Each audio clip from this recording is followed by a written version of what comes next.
I'm Vikas Dilawari, conservation architect. I've been practicing conservation exclusively for the last 3 decades. And it's very interesting that Mumbai happens to be one of the finest heritage cities. We have 2 World Heritage sites within the municipal limits.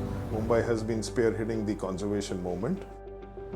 Conservation becomes a very integral part to balance the city's growth. What we normally see, there are many times redevelopments which are happening, and sometimes you have this in historic areas. So if you have a chance and opportunities as what we see to conserve these buildings, then we manage to get a balance between the areas which are conserved and the areas which are redeveloping. Coming specifically to benefits of conservation, the first thing is it instills a sense of pride to the people, because once your buildings are restored, for that matter, I can narrate a couple of examples like the Bhavda Jilad Museum when it was restored way back in 2003-2005.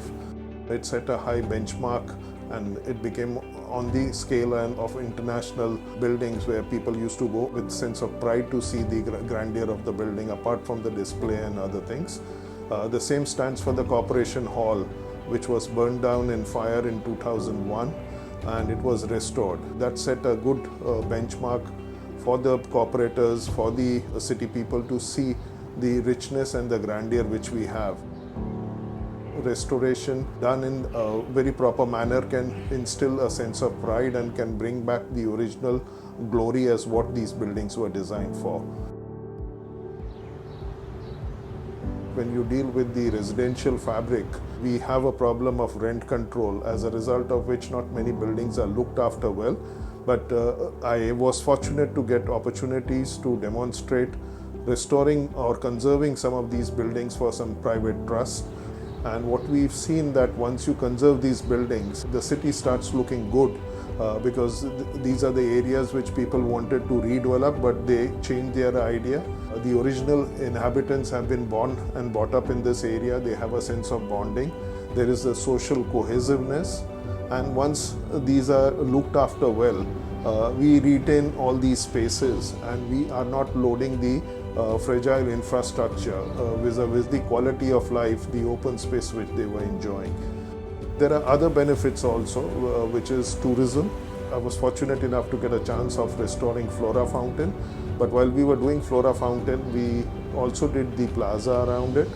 Earlier the Flora Fountain was just put in a garden space. But once we redid that as a plaza, people now appreciate it, stand in front of the monument, look at it functioning, read the history, and also click photographs. So it's become a meeting space rather than being just a space where people used to walk by.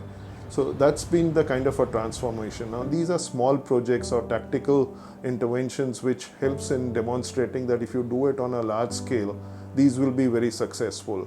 It gives you a sense of civic pride also to see these 19th century monuments functioning well in 21st century. So it gives a positive sign both to the people who are surrounding it and to the visitors and to the international tourists who come along. It helps in employment generating to craftsmen. India is such rich in craftsmanship and we require these craftsmen to get good employment. We conserve resources. When we don't pull down a building, it's saving of the natural resources. It's a larger part of the green movement. We have so many wonderful buildings which just look very ordinary. But when I get a chance, or rather for that matter, when any conservation architect gets a chance to work on some of these buildings, amount of richness, grandeur which it has, if we restore it to that, it's completely a sense of awe. And it's not just felt by us as conservation experts restoring it, but felt by the users, by the public and the citizens. There are many challenges in conservation. Actually, we are working in an environment where there is no direct government incentives. The redevelopment is what is favored. So we are fighting odds against redevelopment. So that's one of the biggest hurdles. The other challenges are that you don't get materials, you don't get craftsmen, and it is very time consuming. A private agency or an NGO or a sponsor as a CSR comes and these properties are owned by government, semi-government institutions. So we do get the freedom to choose the best contractors. Sometimes the funds are not a constraint, and you have a better chance to coordinate and to execute these projects. So most of my successful projects have been executed in this manner.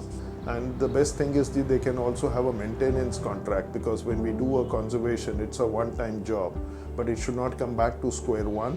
So if you have a maintenance plan built in along with that, and that's what of late, the MCGM and other people are trying. So that's really a good step forward. The very fact that these buildings are heritages because they've lasted so long, they have the potential of being reused, and it instills a sense of pride, because it's like a brand. When you've been seeing that building for more than a kind of a century, it creates that sense of comfortness. We also strongly believe that if conservation is given a chance, it can be revenue generator, and it can help you in balancing the development which is happening, so that there's no load on the infrastructure. So it's sometimes, as I said to you, when you work on interiors, you realize you have to be sensitive to the architecture. When you work on architecture, you have to realize that you are sensitive to urban design, and while you're working on urban design, you have to be sensitive to the urban planning part of it. Conservation should seriously be given a chance rather than suggesting redevelopment is my plea.